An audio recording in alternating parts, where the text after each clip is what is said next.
100 പ്രാവശ്യം ഒരു സ്റ്റേജിലുള്ള പരിപാടിക്ക് പാനിട്ടുണ്ടോ? ഞാൻ ഒരു പ്രാവശ്യം പാനിട്ടിട്ടുള്ളൂ.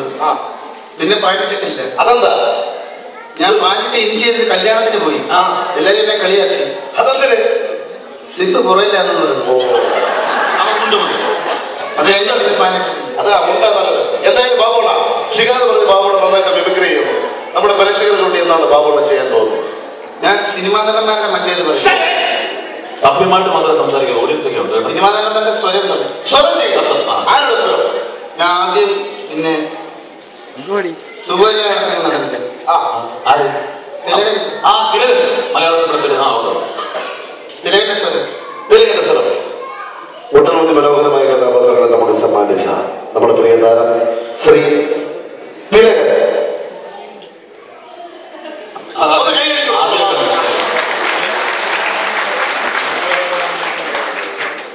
ഓഡിയൻസ് എല്ലാം നല്ല പ്രോത്സാഹനമാണ്. ധൈര്യമായിട്ട് പറഞ്ഞു.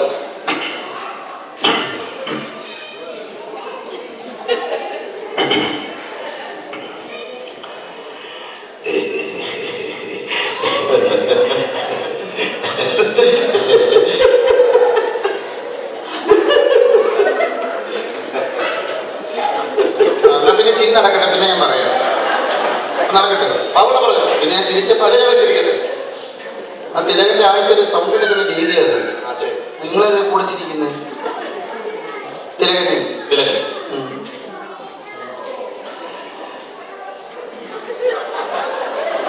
ഇവിടുത്തെ ചിരി എനിക്ക് സഹിക്കുന്നില്ല. പിന്നെ അവിടെ കിടന്ന് കിണിച്ചാൽ ഞാൻ എന്തോ ചെയ്യും?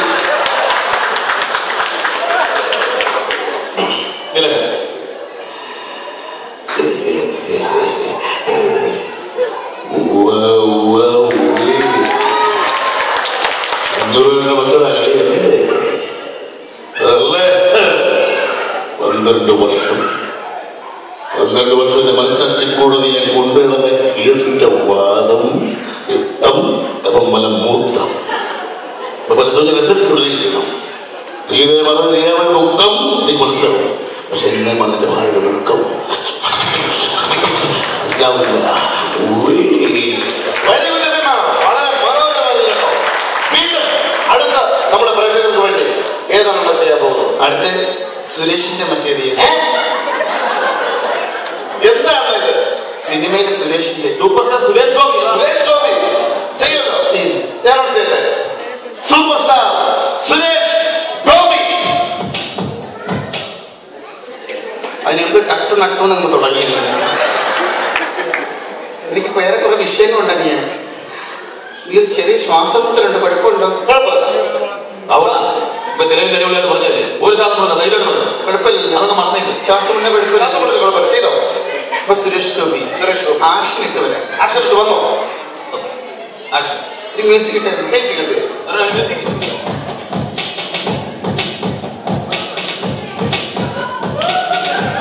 Super star Suresh Gopi.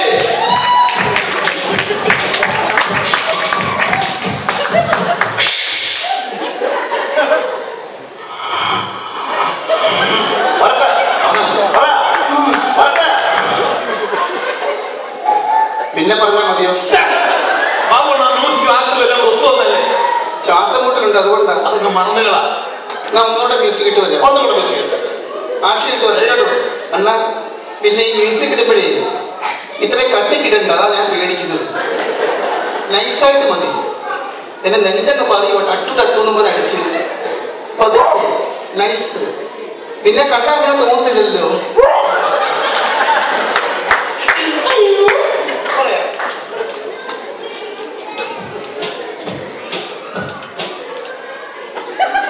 നൈസെന്ന് പറഞ്ഞപ്പോ ഒട്ടുമില്ല.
എന്താ ചറയുന്നത്? നിനക്കല്ല എനിക്ക് നീ മുട്ടിയത്.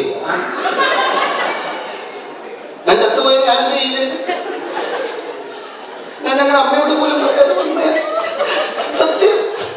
എന്റെ അമ്മയ്ക്ക് ആരുമില്ലാതായി പോയത്. എന്താ കൂടി പോന്നെ? നീ കായ് മായം വെച്ച് പറയൂ. നീ കായ് മായം പറയുന്ന വള്ളിയും പുള്ളിയൊക്കെ ഞാനും ഇടും. എന്താണ് പിന്നെ വെളുപ്പിന്റെ ഒരു ആഹാരമുണ്ട്. അതിന്റെ അവൻ ഇത്ര കിടന്ന് തെളിയുന്നത്. ഇപ്പം മാറ്റാം. ഇവിടെ വെളുത്തവരുടെ കൈയടിച്ച് സാറിന് പൂവപ്പഴത്തിന്റെ കളറാണ്. ഇനി കറുത്തവരുടെ കൈയടിച്ച് വെളുപ്പിന് അന്വേഷിച്ചിട്ട് കാര്യമൊന്നുമില്ല. ഈ കറുപ്പ് ഉണ്ടാക്കിയിട്ടാണ് ഈ വെളുപ്പിന് ഇത്ര ഐശ്വര്യം.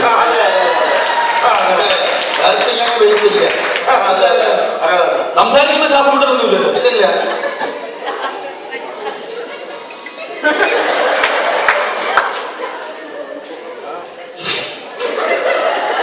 പച്ചത്തവള എന്നൊക്കെ ഞാൻ കേട്ടിട്ടുണ്ട്.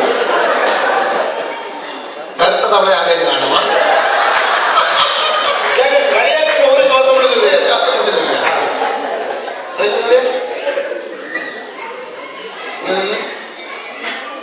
അല്ലെ പോകുമ്പോഴേ ഈ മുയലിനെ എനിക്ക് പറഞ്ഞു വിടണം കേട്ടോ.